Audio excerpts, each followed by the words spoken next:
Hello everyone, welcome back to my channel. आज के इस ट्यूटोरियल में मैं एक सिंपल वॉक साइकिल लगाना बताऊंगी कि करैक्टर को एक सिंपल वॉक साइकिल कैसे लगाते हैं। पिछले ट्यूटोरियल में मैंने करैक्टर पे रिग लगाना बताए थे, जो ये देखिए यहाँ पे रिग्स लगी हुई हैं।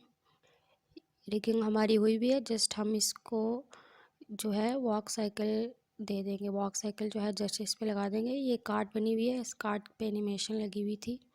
पिछले ट्यूटोरियल में मैंने अपने एनिमेशन में लगाना बताई है, तो आप जाके ट्यूटोरियल देख सकते हैं, लिंक डिस्क्रिप्शन में मिल जाएगा। चाहे तो जाके करैक्टर रिगिंग वाला ट्यूटोरियल भी देख सकते हैं, उसका भी लिंक आपको डिस्क्रिप्शन में मिल जाएगा। देन हमारा फर्स्ट स्टेप ये होगा कि करैक्टर के जो आर्म्स होंगे वो कार्ड के ऊपर होंगे, कार्ड के जो हैंडल है उस पर होंगे। तो सबसे पहले हम आर्म को जो है वो पोजीशन दे देते हैं, क्योंकि आर्म्स जो हैं वो हमारे मूव नहीं करेंगे through out the walk cycle, तो इस पे हम की फ्रेम्स भी नहीं लगाएंगे। तो मैं सबसे पहले आर्म्स को एडजस्ट कर लेती हूँ।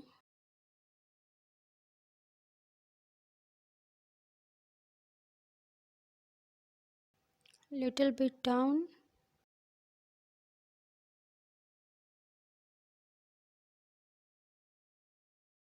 की फ्रेम लगा लिया।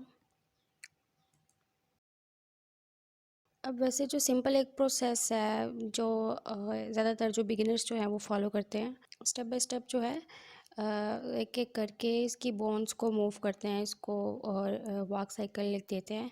एक डिफरेंट जो वॉक साइकिल के पोज होते हैं वो फॉलो नहीं करते। जो सिंपल वॉक साइकिल होता है वो ये है, जिसमें मेनली हमारे पास जो है वो चार पोजेस होते हैं: contact, down, passing pose and up, and then फिर से कॉन्टैक्ट आ जाता है। तो मेनली हमने ये चार पोज लगाने होते हैं, एंड देन इसको फिर से हमने रिपीट करवाना होता है, लाइक लूप बनाना होता है। तो सिंपल वॉक साइकिल में सबसे पहले हम जो है वो कॉन्टैक्ट पोज बनाएंगे। तो इसके लिए सबसे पहले लेफ़्ट लेग को मैं आगे कर लूँगी, एंड जो हमारे पास जो बैक लेग है उसकी नीज जो है थोड़ी सी डाउन कर लूँगी। तो इसको जल्दी से मैं सेट कर लेती हूँ।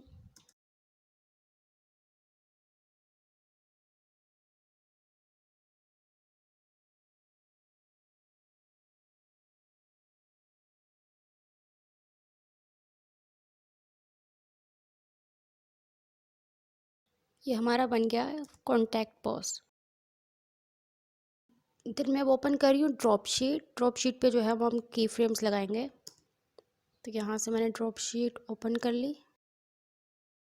ड्रॉप शीट में हमारे पास ये होता है कि जितनी भी बोन्स हैं उसको एक साथ साथ जो है वो की फ्रेम्स लगते रहते हैं, हमें हर बोन को अलग से की फ्रेम नहीं लगाना पड़ता।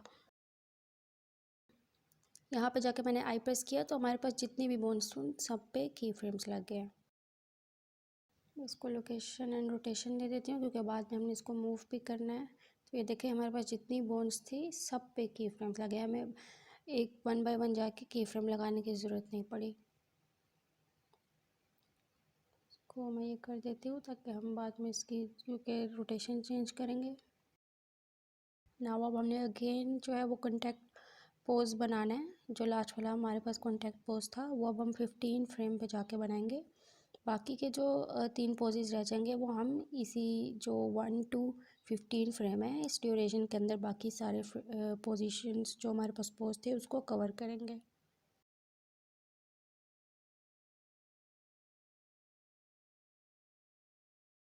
ये मैंने यहाँ से कॉपी पोज किया, पोज में जाके देन पेस्ट एंड फ्लिप्ड। इससे क्या होगा, जो हमारी पहले पोज की पोजीशन थी अभी उसके ऑपोजिट साइड पर पोजीशन बन जाएगी। लाइक अगर पहले जो है वो लेफ़्ट लेग आगे थे, अभी जो है वो राइट लेग आगे होगी।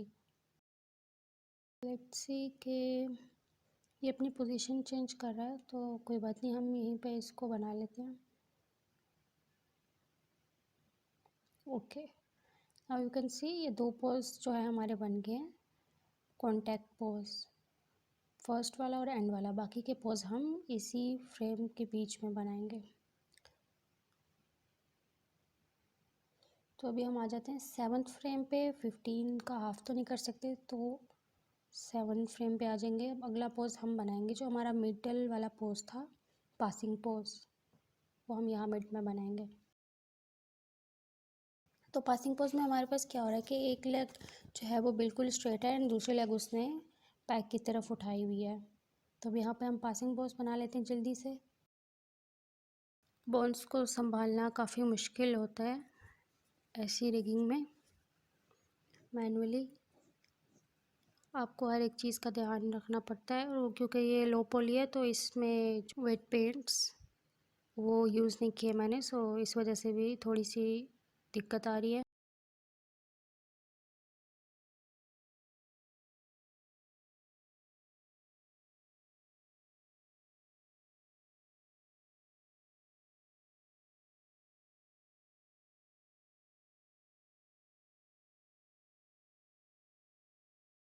ये हमारा पासिंग पोज बन गया है, एंड देन अब मैं फिर से यहाँ पे की फ्रेम्स लगा लूँगी आई प्रेस करके।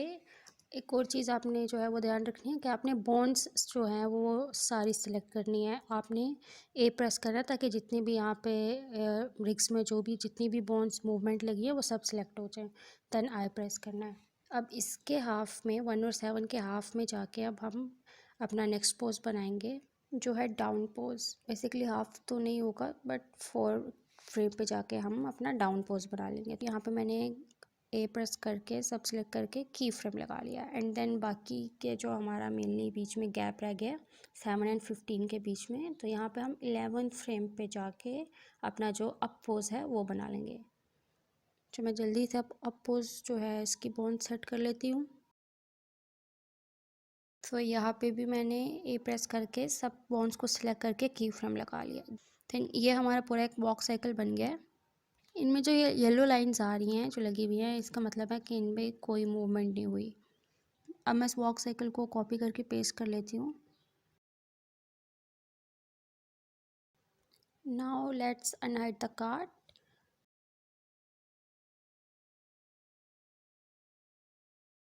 मैं इसकी पोजीशन सेट कर लेती हूँ अगेन, क्योंकि पोजीशन हमारी ख़राब हो गई थी। ओके, अब देखें कि जो इसका मेन सर्कल है जिससे इस में करेक्टर की जो है मूवमेंट होगी, इस पर कोई की फ्रेम नहीं लगा हुआ। अगर यहाँ पे कोई की फ्रेम लगा भी हुआ है तो उसको डिलीट कर दूँगी, क्योंकि यहाँ पे मुझे अपने हिसाब से की फ्रेम लगाने हैं जो कार्ड के साथ साथ मूव होंगे। तो यहाँ पे अगर मैं एक की फ्रेम लगा देती हूँ, हम चाह रहे हैं कि ये कार्ड के साथ साथ मूव करे, कार्ड के साथ साथ वो भी आगे जाए। तो इसके लिए मैं की फ्रेम्स लगा लूँगी। जैसे जैसे कार्ड आगे जा रही है वैसे वैसे करेक्टर भी हमारा आगे जाएगा। अच्छा, इसमें एक और चीज़ होती है कि हम डायरेक्ट जो है वो पेरेंट कर दें, बजाय इसके कि हम की फ्रेम्स लगाएं। जो हमारी जो कार्ड है वो एज अ पेरेंट होगी, और जो हमारा करेक्टर है वो एज अ चाइल्ड होगा। तो इन दोनों को हम सेलेक्ट करके मैंने कंट्रोल पी प्रेस किया एंड इनको पेरेंट कर दिया। तो ये ठीक है, ये मूव करें एक साथ। तो ये पेरेंट वाला जो स्टेप था ये इजी है, बजाय इसके कि हम की फ्रेम्स लगाएं। देन मैं दोबारा ड्रॉप शीट में चली जाती हूँ। अब इसमें बहुत सारे की फ्रेम्स दिख रहे हैं, क्योंकि इसमें जो है कार्ड पे जो की फ्रेम्स लगे थे कार्ड की व्हील्स पे, वो की फ्रेम्स भी हैं, और कैरेक्टर की जो रिक्स पे जो बॉन्ड्स पे की फ्रेम्स लगे थे वो भी है। तो मैं इसके लिए क्या करूँगी, मैं यहाँ पे जो ड्रॉप शीट है उसकी जगह मैं यहाँ पर एक्शन एडिटर ओपन कर लूँगी। तो यहाँ पे सिर्फ हमारे जो करेक्टर था उसके की फ्रेम्स लगे हुए हैं। मैं यहाँ पे चेंजेस करने लगी हूँ, क्यों? क्योंकि कार्ड जो है वो हमारी मूव हो रही है बहुत तेज़ी से, और बट जबकि एक वॉक साइकिल जो बना है वो बहुत स्लो है, वो बहुत छोटे छोटे कदम ले रहा है। मीन छोटे छोटे कदम मीन्स के बहुत स्लो स्लो चल रहा है। तो हमने इसकी स्पीड तेज़ करनी है। इसके लिए मैं करूँगी कि जो की फ्रेम्स के बीच में जो गैप है उनको करीब कर लूँगी।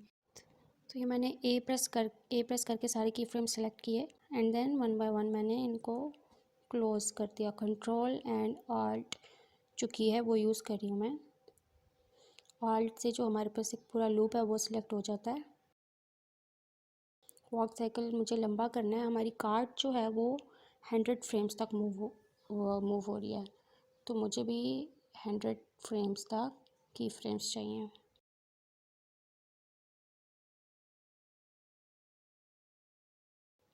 बाकी के जो एक्स्ट्रा हैं वो डिलीट कर दिए।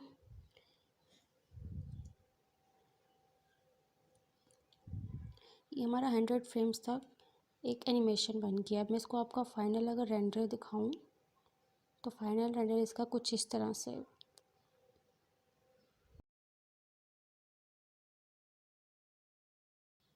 I hope you guys like it. See you in the next tutorial.